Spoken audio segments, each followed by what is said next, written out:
vacunada. Bueno, ayer hablé, vos sabés que yo tengo familiares viviendo en Israel, y ayer hablé con uno de ellos, intercambiamos unos mensajes porque... Me interesa ese diálogo familiar con su... Bueno, porque ¿qué pasó? En la tele, yo prendí la tele, y en la tele estaban diciendo que en Israel nunca se había cortado la presencialidad escolar, y yo tenía otro recuerdo de diálogos anteriores con estos familiares. Entonces dije, a ver si tengo mal la memoria, que puede ser, puede ocurrir. Entonces le escribí y le dije, che, ¿es cierto que nunca se cortó la presencialidad? Y me dijo, no, al revés, varias veces se interrumpió la presencialidad, y en esta última tanda fue lo último en volver la presencialidad escolar. ¿Por qué?, le pregunté yo haciendo de periodista, y me dijo, porque en las anteriores oportunidades, cada vez que se abría la presencialidad escolar, que fue priorizada al comienzo de la pandemia en materia de apertura, viste que Israel tuvo cierres muy estrictos.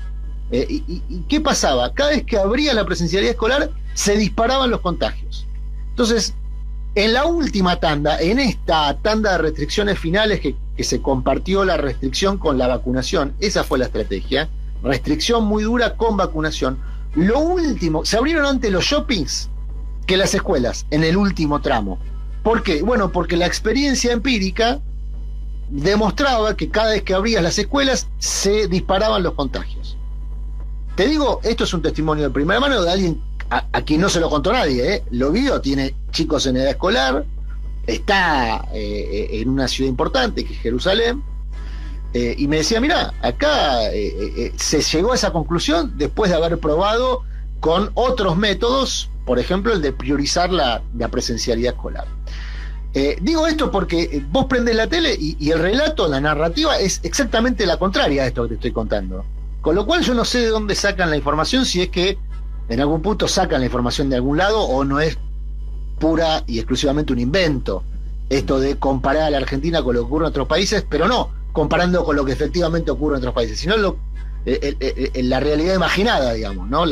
Lo que Viniaski, padre, Miguel, llama la noticia deseada, eso que las sociedades esperan que ocurra y entonces transforman eso en un hecho noticioso cuando no fue lo que ocurrió. Bueno, vos prendés la tele y pareciera ser que Israel nunca tuvo interrupción de las clases, cuando fue exactamente lo contrario, sobre todo en este último tramo, y la experiencia vale, sirve.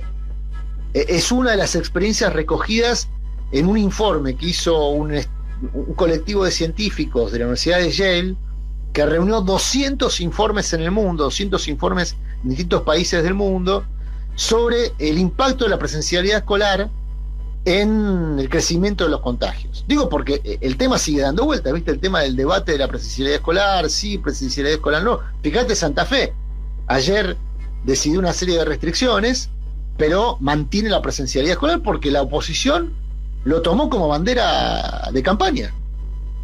De manera muy potente, casi como que si vos discutís la presencialidad, no estás discutiendo una situación sanitaria, sino una discusión que tiene que ver con la educación, cosa que es insólito. Creo que nadie va a estar en contra de la educación. ¿Quién puede estar en contra de la educación?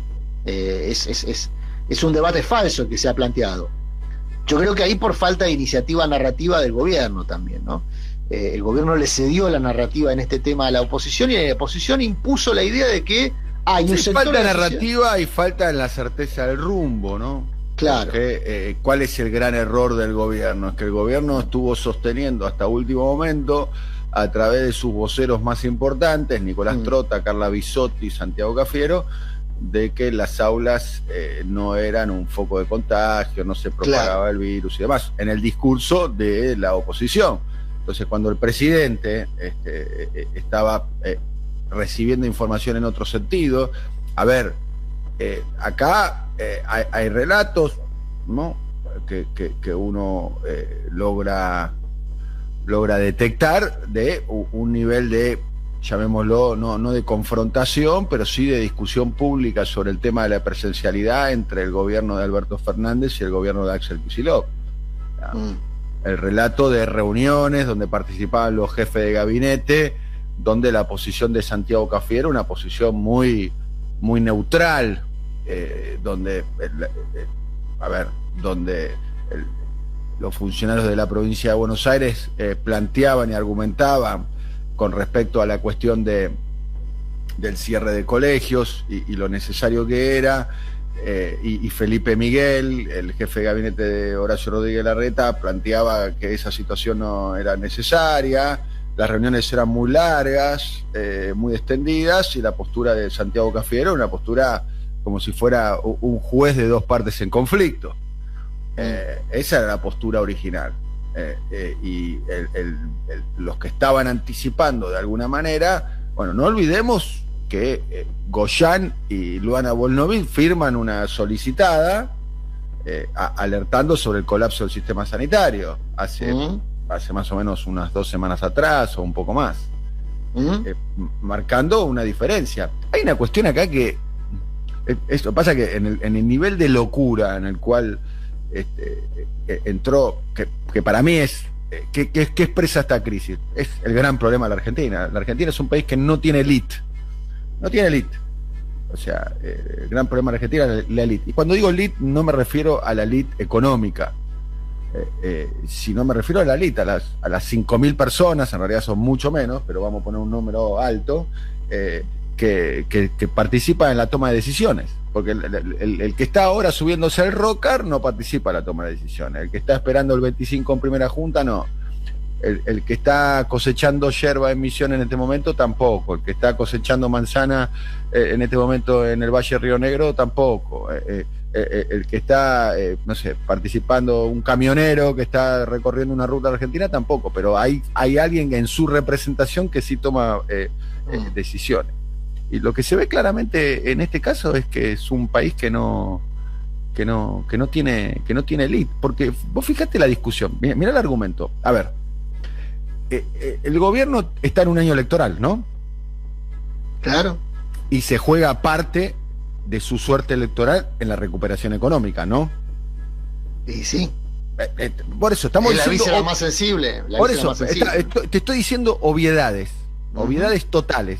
Pero esto para entender el nivel de discusión que hay. A eso voy. Ahí quería ir. O sea, el gobierno se juega parte de su suerte electoral en la capacidad de recuperar económicamente y eventualmente poder de distribuir.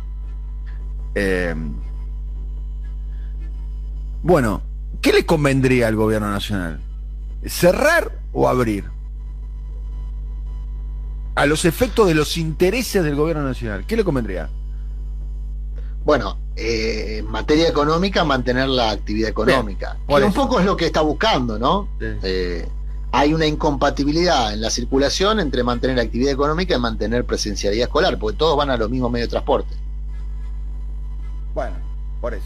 Le convendría mantener todo, y además hasta le convendría tener a los padres de los sectores urbanos, en realidad, satisfechos, contentos con la presencialidad. O sea, claro, el gobierno toma la decisión esta, porque es una decisión de carácter sanitaria, humanitaria a esta altura. O sea, porque no le queda mucho margen para tomar otra decisión. Porque si colapsa el sistema sanitario, se va a tener que ir a un cierre más estricto, que yo no lo descartaría.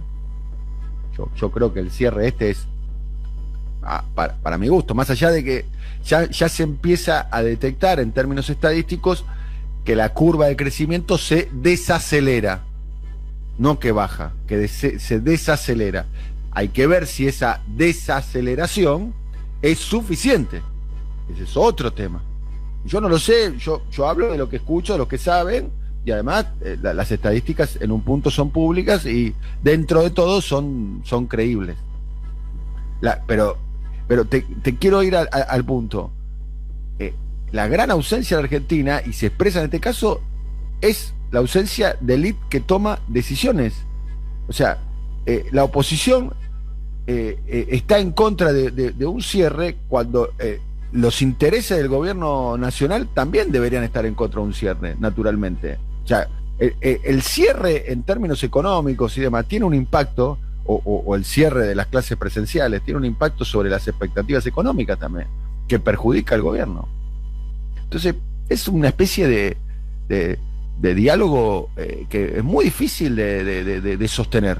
Bueno, porque se ha malversado también, insisto, la oposición, que yo planteo, y vos también lo planteaste muchas veces, si hay algo que caracteriza a la nueva derecha es que es audaz, no es conservadora, es audaz y juega en toda la cancha y juega con todos los recursos que tiene, el poder judicial, el poder mediático, sus propios dispositivos de poder institucional, en este caso la ciudad de Buenos Aires, la jefatura de la ciudad de Buenos Aires, otros municipios, es decir, usa todo lo que tiene, despliega, juega y juega con pierna fuerte. Y fíjate lo que hizo con el tema de la discusión sobre la presencialidad escolar. Corrió el eje de la situación sanitaria y lo transformó en una discusión sobre la importancia de la educación. Si vos escuchás las últimas 48, 72 horas de los dirigentes de la oposición, lo que plantean es que al gobierno no le interesa la educación de los pibes, lo cual es un disparate absoluto. ¿A qué gobierno, a qué ciudadano, a qué persona no le puede interesar la formación y educación de las futuras generaciones, en este caso de argentinos? No tiene ningún sentido como planteo. Ahora, imponen, malversan el debate público e imponen ese criterio de debate público, que es parte de la especulación electoral de la oposición. Yo por eso ahí está clara, el juego de la oposición está claro, malversa la discusión pública, el debate, corre el eje de la situación sanitaria. Yo creo que porque hay dirigentes de la oposición que aparte apuestan a un colapso del sistema sanitario. Yo creo que hay una apuesta de determinados dirigentes de la oposición, una apuesta criminal, que apuestan a un colapso del sistema. Y después yo ahí pongo el foco en el oficialismo, porque bueno, en la cancha juegan dos, ¿no? Vos que sos bien futbolero, ¿no? Tenés tu experiencia sobre el verde césped. Juegan los dos, digamos, juega en este caso la derecha, que pone pierna fuerte, y ahí es donde yo le veo cierto déficit, bastante déficit al gobierno en las condiciones de esa disputa. Yo ayer decía, y repito el concepto, me parece poco disputar este debate público, esta situación política en el ámbito judicial. Aparte que me parece peligroso darle tanto poder a los jueces por lo que ya hemos visto. Después, si querés, te cuento lo que hizo ayer el juez Borinsky, que es de un desparpajo de impunidad ya escandaloso. Pero, digo, vos le das más poder a los jueces, los tipos lo aprovechan, los tipos, las tipas, los señores, las señoras, los doctores, lo aprovechan. Por eso para mí no es una buena decisión subsumir la discusión política a la decisión de los jueces. Porque aparte los jueces, empezando por la Corte Suprema, mercantilizan sus decisiones. ¿Qué es lo primero que hace la Corte cuando tiene en sus manos un tema que afecta a las relaciones de poder? Pide beneficios económicos, más presupuesto, más poder. Cuando te referís a la decisión de Borinsky, es la decisión de pasar la causa de espionaje ilegal. Bueno, claro, si querés pasamos a eso. A mí me parece un desparpajo excepcional. Fíjate lo que pasa con esa causa. Y un claro ejemplo de cuando vos le das poder a una persona como Borinsky. Borinsky es el juez que estuvo 15 veces en la Quinta de Olivo, según él, jugando al pádel, ¿no? Bueno, hay una anotación del secretario. ¿Nombrado en qué año Borinsky como camarista? No tengo el año exactamente. Averiguá vos que sos periodista. No, está bien, pero no tengo la precisión. Lo que sí sé es que estuvo 15 veces en la Quinta de Olivo, según él, jugando al pádel. Hay una anotación, escuché este detalle porque esto es el desparpajo de la decisión de ayer. Hay una anotación de Darío Nieto, que está en la causa de espionaje de Loma de Zamora, que dice: hablar con Borinsky, tema causa. ¿Sí? Es decir, hay una anotación del secretario de Macri donde se referencia específicamente a una charla sobre una causa en trámite, no sabemos cuál, pero sí sobre una causa o trámite, con el camarista que visitaba Olivos. Esa anotación está en el expediente y es parte de las medidas de prueba del expediente de espionaje ilegal en Loma de Zamora. Sobre ese expediente se expidió ayer Borinsky. Es decir, que el tipo, con mucho respeto, ¿no? El doctor, el magistrado, tomó una decisión que es pasar la causa de Loma de Zamora a Comodoro Pi, donde ya sabemos lo que va a pasar en Comodoro Pi con ese expediente. Muy probablemente nada. Bueno, tomó una decisión que lo involucra directamente, porque una de las medidas de prueba es una anotación donde él está mencionado. Es de un nivel de impunidad, de desparpajo en la impunidad, que por otro lado tiene sentido si no pasa nada. O sea, Boriski sigue ahí, nosotros seguimos hablando de Boriski, pero Boriski sigue ahí, no se modifica nada de ese estado de cosas. Entonces vos le das más poder a los magistrados, a magistrados como Boriski, y lo van a aprovechar, van a negociar sobre su futuro personal, qué es lo que hacen. En el caso de la Corte negocia más guita, presupuesto. ¿Cómo crees que obtuvo la Corte el control del presupuesto que la Constitución le niega? Porque ¿qué dice la Constitución? Que el presupuesto de la justicia, ¿quién lo tiene que manejar? Vos que estás muy atento a la letra de la Constitución, sobre todo a partir de la reforma Sí, claro, dice que es el Consejo de la Magistratura. Bueno, ahí está. Si la Constitución dice que el Consejo de la Magistratura tiene que tener el monopolio o la disposición del presupuesto, ¿por qué el presupuesto no maneja la Corte? ¿Por qué quien se sienta a negociar paritarias es la Corte y no el Consejo de la Magistratura?